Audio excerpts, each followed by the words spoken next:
چې پروت نو موږ اس کې ام سي دا هغه د یو قوم نه ده نه د سلیمان خېل ده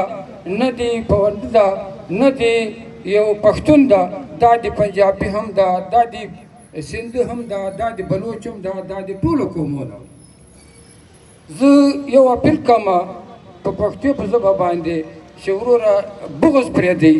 بغض دا معنا لکه تاسې اوس راولاړ شاسئ د پښتون اول به زه پښتون در واخلم بیا به نور قومونه در واخلم چې هغه چا بغض چې هغه له یو دیواله له بله دیواله سره نکلي هغه د بل قوم متحد دی هغه د بل علاقې متحد دی هغه د بل ملک متحد دی نو برای مهرباني یو خو بغض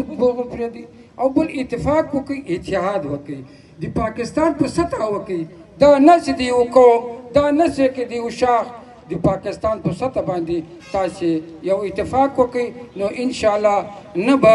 مغرب چې څوک مطلب سر پورته کولی شي نه به مشرق چې څوک سر پورته کولی شي موږ د پاکستان په سطح باندې انشاءالله د سلیمان خېل چې کوم قبایل دی یا نور پښتون قبایل دی یا نور علاقې قبایل دی د کشمیر راواخه نو موږ دغه د قبایل په هر ځای کې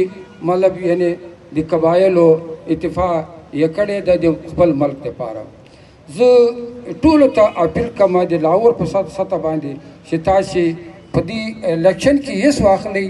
او د ایس کې ایم په ټکټ باندې ودرېږئ نو انشاءالله موږ به قومي اسمبلۍ ته ځو نو زه ټولو ته زه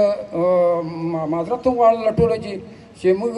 د سلیمان خېل قبایل مومنټ یو کال ووتل داسې ډېرې وخت ووتل 15 کاله ووتل چې موږ نن رالو دې لاهور ته چې موږ ته عزت را کړی دی انشاءالله د غوره عزت به موږ 4 وارې دوی ته ورکوو نو کور ودان او باد اوسئ ځای خدای په امان